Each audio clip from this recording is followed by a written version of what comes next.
Hey there, so I'm going to talk to you about a new map that I'm making. I don't think I've shown you this before. This is Macedonia. I mean, apologies to anybody who actually knows or lives in Macedonia because it's clearly not, but this is a sort of semi-remake of an old infiltration map for a change. And it is ambitious in scope in terms of size. Anyway, it's my biggest map so far. Well, maybe on Tiba's bigger, but this is a different kind of open world style map.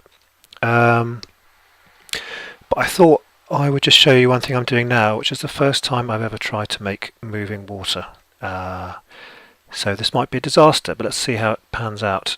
So what I've done is I've made this strange shaped sheet which has a sort of lip for flowing water effect and curves up at the sides in a sort of flowing water way, and has a dip down at the back just so I can stick them together without the end being problematic.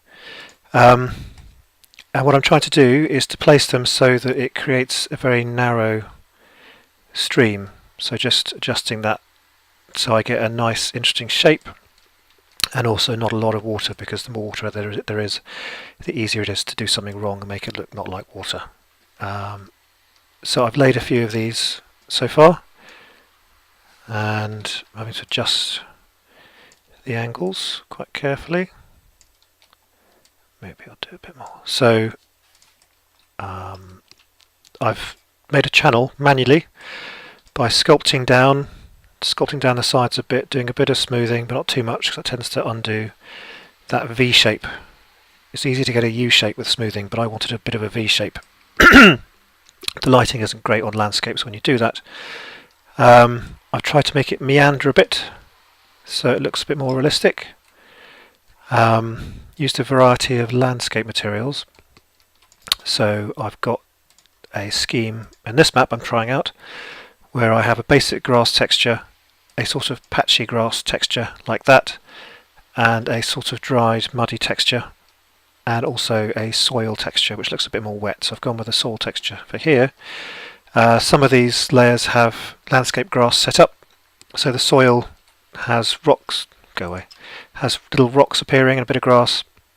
It's really not dealing very well with these sharp angles, but what can you do?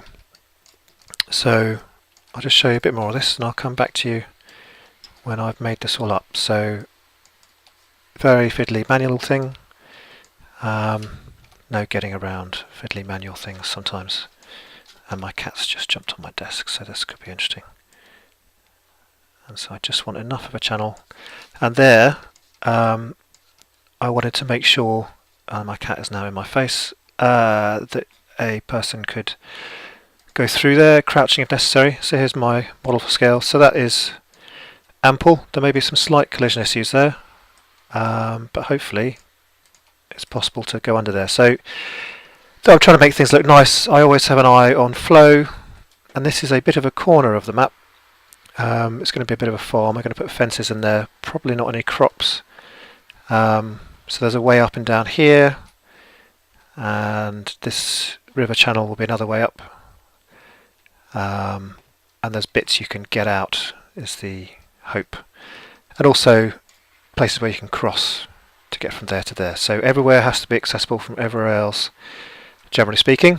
But while I'm here, I'll show you a bit more of the map. This is a wooded area. I don't know if I can keep it in because it's having a drain on performance. I'm going to be doing a bit of optimizing with merging meshes and making instance meshes. I can never say that word. Instanced meshes. But I wanted a bit of a sort of wooded road round up to the top. And my cat is in my face again. Go away. And over here is the central objective. This is roughly modelled on the central objective in the old map, with a sort of barracks there, and there are various ways in there, and I was intending to make it so that my cat's now licking me, great, that you can start from various different points, and the defenders, if there were defenders in that game mode, would have to be very alert on where people are coming from. Lots of cover. These are big open areas, but they're going to be filled up either with more houses and gardens and farmland, or I'm going to put a bit more effort into making the landscape itself a bit more interesting, a bit like this bit here. So it looks a little bit more, oh, cat, a little bit more, go away, let's see if I can get you purring. No. So hopefully it'll all look like that and be an interesting tactical map which can be used for longer range engagements, give the snipers something to snipe at last, but it all depends how the performance is. Here's some stuff I got from Turbo Squid. So the performance is not great. I've lodded it down, but you've got lots of transparent cards that are not well optimized, so this may need more work if I can be bothered, but I'm going to try and screen this stuff off. It's not part of the foliage system, it's just going to be actors, so I'll merge the meshes to screen it off, so most of the time you won't see. These are speed tree tobacco plants. That is a crop that is grown in Macedonia. The billboarding is a bit awkward. Oh, I've changed the distance which happens, but I want all the big foliage to be usable as cover, so it can't be culled and it can't significantly disappear, otherwise you'll be sitting in here with a sniper rifle just about getting a view and everyone's shooting at you because they can see you more easily than you can see them. Anyway, I've also been working on a modular house system. That might be another video. The real motivator for that was to try and more easily get nice textures on the edges, which traditionally have not been my strong point. I spent a bit of time on this already. I found I needed to make rectangular lights for the doorways and windows to get half decent lighting, even with production level lighting. So this is a house. I'm getting weird artifacts, lots of circular hotspots. It might be an artifact of this. God, this is worse than usual. So this is build quality high, and I'm getting these things here, which might be an artifact of things like the spotlights, because that does appear to be a copy of that somehow.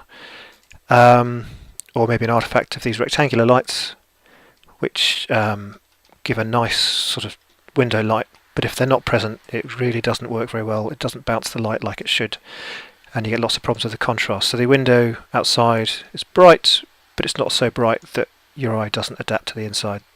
You get a bit of adaptation, but not too much. Too much is annoying and looks ugly. I need to boost the skylight a bit to get more shadow light, but it's not far off. And I'm using a new foliage system here, which is the interactive foliage system. It should move when you walk through it. So far I'm going with a stationary sunlight with distance field shadows and things, which should give you crisp moving shadows without too much of a performance hit, but I may have to dial that down if everything goes slow. The culling is extreme on this stuff, but that means the performance is good, and because it's using the dynamic lighting you don't have to have any big light maps at all, and you get fewer artifacts. So I'm giving that a go. I have invested in a few more speed tree assets as well. This is a spline mesh, so you get a nice bendy fence. The transparency is slightly problematic, that will affect performance, but so far I'm keeping that in. I wanted to have a variety of map boundaries with visual interest that didn't look 100% like map boundaries, but let's be honest, they do. I've done a video on this background, which looks horrible close up, but the point is that you're not going to be looking at that, and it really gives much better performance than having an equivalent number of trees. The billboarding on the trees is basically horrible, but that is a necessary evil on a map this size to get any kind of performance. So a lot of the map is vaguely contoured, but I haven't done any work on it. And there's pockets where I've been building it up and trying to just get the vibe right. So yeah, I have a massive digression. So what I was talking about was the stream. So I'm going to finish putting these here, and then I've got a few ideas about the materials. I'm going to have panning materials. Going to need to put a bit of foliage there, ideally foliage that won't cull, because it does look a little bit bare without that.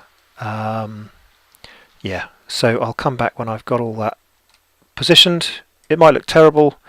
I do have another water thing that Epic was giving away in the library. My cat's still being annoying. Where is the thing? Oh, it's not there. So I've got a few other fallbacks, but I'd like to have a bit of flowing water for once and have a nice little dribbly sound effect to go with it. There'll be drains there. I've actually done it larger scale than I intended because I thought, oh, it's a nice little stream, but actually the scale is quite big. But that's fine. That's fine. So we'll see how that goes. Alright. Hello again. So I've done a bit of work. I've finished putting those meshes down and I made myself a little water material which looks a bit rubbish. So it's a translucent material and here it is. It's more complicated than it needs to be, I'm sure. So I've got I keep saying so, I realise that's the thing I do. Live with it. There's a panner here which sort of scrolls the texture coordinates, and this goes into a few different things. The main thing it goes into is this. This is a texture from a water materials package that Epic was giving out for free.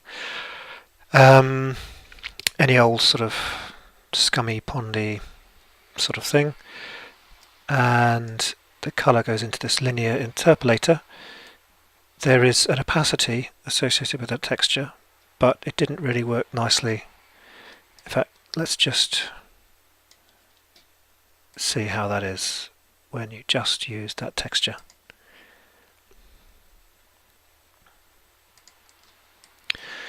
So that was the basic panning texture, and just to give a little bit of movement and a bit of variety, and it looks fairly horrible. There's one other thing going on at the moment, which is, as you can see, it dips up and down. That's the world pixel offset. So it's just giving the water a little bit of movement. I think it's fairly cheap. So that comes off this, which is a noise texture from the same water planes thing. And that's using the panned UVs. But what I did instead was to plug it into there and this into there, so that the opacity of this texture is used, but it modulates it with a sort of plain dirty colour, which I might just make a bit darker. And that's then interpolated again with the same dirty colour, so that you can do some fine-tuning on how much of that opacity is used and how much of that dirty colour dominates. That's just tweaky stuff. It's not important for the purpose of making this texture. And that is combined with essentially a water reflection. So this reflection vector is used, it's plugged into cube maps. Here we have a cube map. It's just a sky texture. It would be nice to be able to use the the reflection captures in the level, but that's not something that seems to be possible for whatever reason. So you can see this cube map is reflected in the water, which is all very well for still water, but that doesn't really give you the impression of water going down a hillside. This is a bit too much water. I'd like to make it a lesser amount, but it's quite hard to place the meshes. It might be better to use a different method to do this. Anyway, so let's go back to the material. What I've then done as a tweak is to take that pan coordinate and pan it some more, so we've got two things moving over each other. We scale that movement.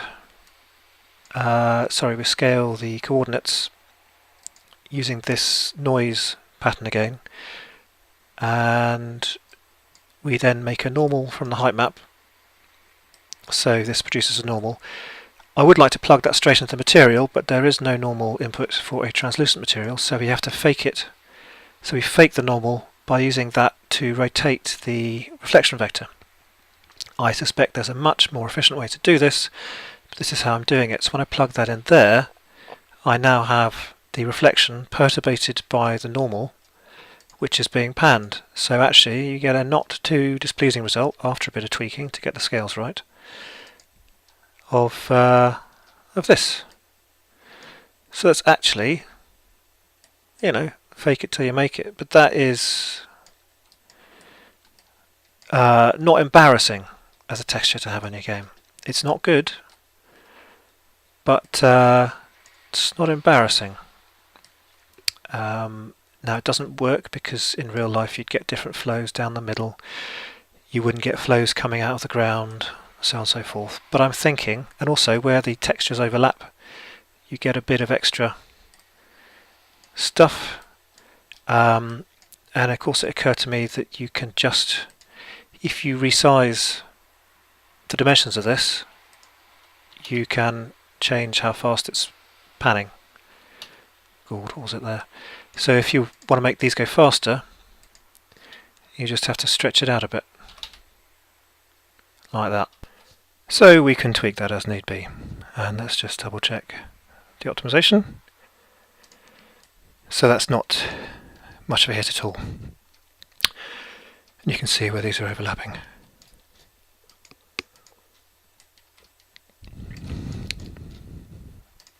So the water is not perfect, but I reckon if I put a bit of vegetation, especially at the joins and around the sides, that will mask it quite well. It'll be a bit of a hit with all the foliage, but if I can just break up this a bit, it might actually look half decent. And then a bit of sound effects. So I'm going to do that and come back. A few other things I've done. First of all, I've changed the mesh for the stream to be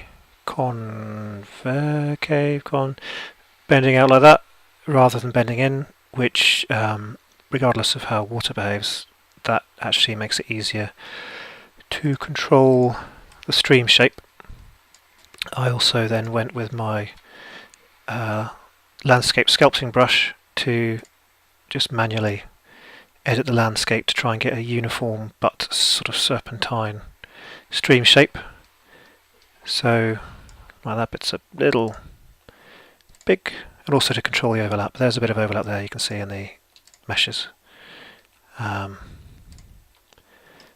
yeah, doesn't have to be perfect, but I'm just trying to get a more uniform channel. And that goes all the way up here now. And one thing I wanted to do was to change the material at the bottom for the bit where all the water's pooling.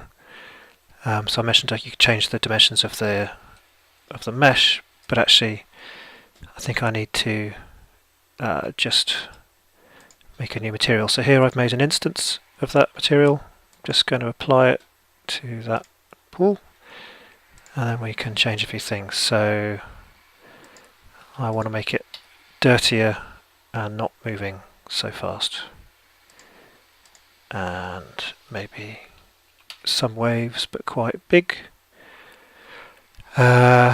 Displacement amount, I want to dial that down a fair bit. I want to make it more opaque and maybe even scale it up a little bit. So that should essentially, I also want to change the pan speed, but I don't think I can do that. I have to add that, but that's creating a slightly odd mesh there.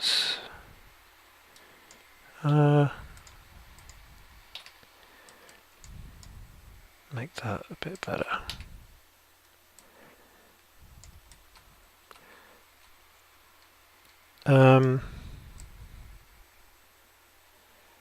So yeah, I need to change the wave speed as well, which will be fairly trivial to do. So I'm going to go do that, and I'm going to add some foliage now.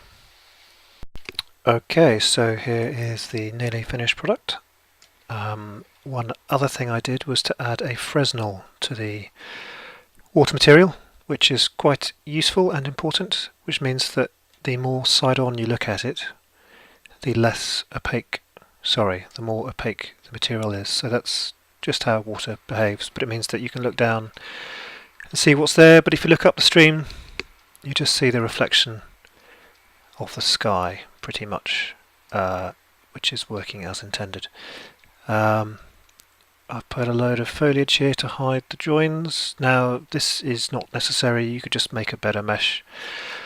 With a bit of work you could just manually make a mesh that follows the same path as the stream. It's a bit of a pain. Maybe actually the clever way to do this would be with a spline, now I think about it.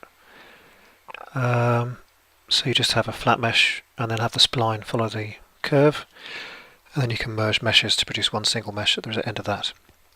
So maybe that's what I will in fact do. But you can see here it's more stream-like. It's not perfect, but it's pretty good. And I found a nice trickling stream sound effect, so I'll put that up and down. Quite how to attenuate that would be an interesting question. But there we go. So that will definitely do for now as a as a stream. Would be nice to get a bit more reflection in there.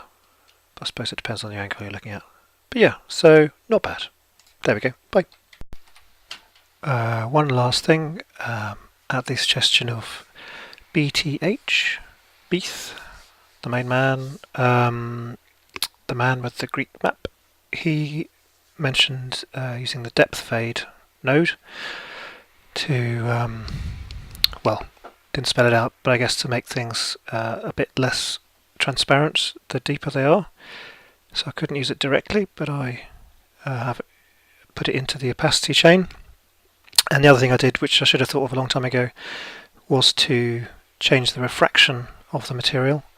And here I've just set it to vary the refraction in line with the perturbation to the normal. And so you get that sort of shimmery effect now, which I'm quite happy with. You can, I think, change the refraction to behave a little differently, to behave a little bit more properly, but actually it seems to be fine here, so I'm going to leave it as is. So that's as is. So there we go. That's the final for now product. I'm sure I will tweak it again soon.